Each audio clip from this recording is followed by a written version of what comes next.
If you've ever met HOA Karen, you know she has one unstoppable urge.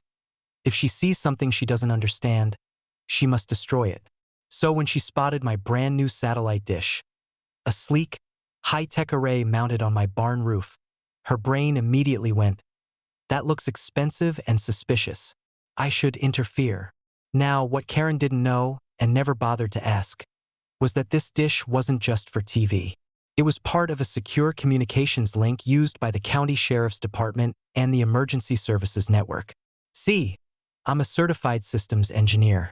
After retiring from active duty, I helped install a backup signal relay that keeps law enforcement cameras and rural 911 transmitters online during storms.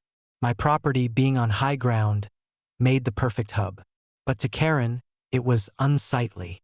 It started with a letter. "Dear resident, your unauthorized satellite contraption violates HOA aesthetic guidelines.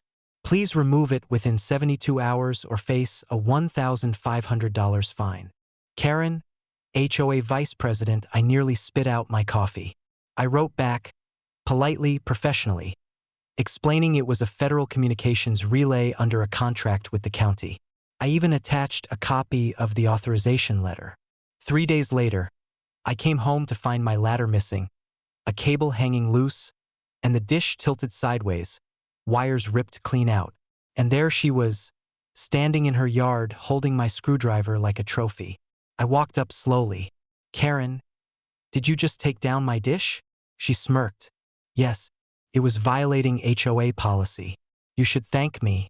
It looked terrible up there." I blinked. "You tampered with a government communications device." She scoffed. "Oh, please. It's just a dish. What are they gonna do? Arrest me?" Funny she said that, because right at that moment my phone buzzed. 3 police notifications. Turns out, when the relay went offline, it triggered an automatic alert at the county control center. Same one my wife, Sheriff Emily, runs. Within minutes, 2 patrol cars rolled up the dirt road. Karen crossed her arms. "See? I told you they'd back me up." The first deputy stepped out and said, "Ma'am, are you the one who tampered with that satellite system?" She smiled proudly. "I removed a non-compliant object." He blinked.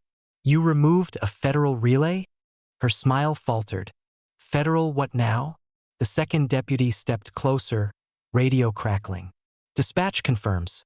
Hale Ranch is the main signal node for the police security network.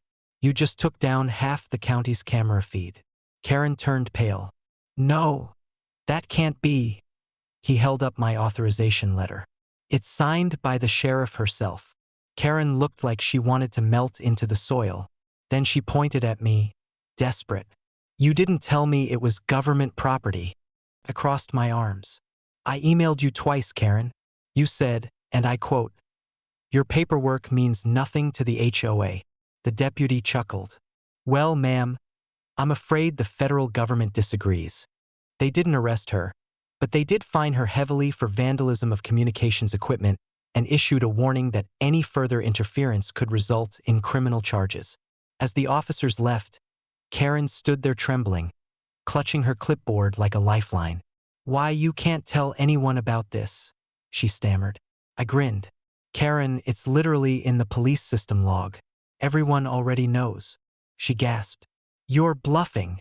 A moment later, my wife's patrol truck rolled up the driveway. She leaned out the window, smirking. "Hi, honey. I see Karen found your dish." Karen's face turned the color of spoiled milk. "You're married to the sheriff?" Emily smiled sweetly. "Mm-hmm. And I'm the one who signed the relay permit." Karen didn't say another word. She just turned, walked away stiffly, and spent the next week pretending she didn't live across the street. A few days later, the county's IT department arrived to reinstall the dish, bigger, taller, and twice as shiny. And to make sure there were no more beautification projects, they added a new bright blue label on the mount. "Federal Communications Link, do not touch. Violators will be prosecuted." But that wasn't all. When I got home that evening, someone, not me, had attached a smaller sign underneath it. In gold letters, it read, "Hands off, Karen." I still don't know which deputy did it, but I have my suspicions. Since then, Karen hasn't said a word about unsightly structures. Every time she drives past my ranch, she slows down just enough to glare at the dish, gleaming proudly in the sun, and I swear, somewhere deep inside, she's still trying to figure out how she lost that battle. But the truth is simple. You can mess with the HOA, you can mess with the neighbors, but you never mess with federal signal hardware, especially when the sheriff sleeps in the same house that owns it.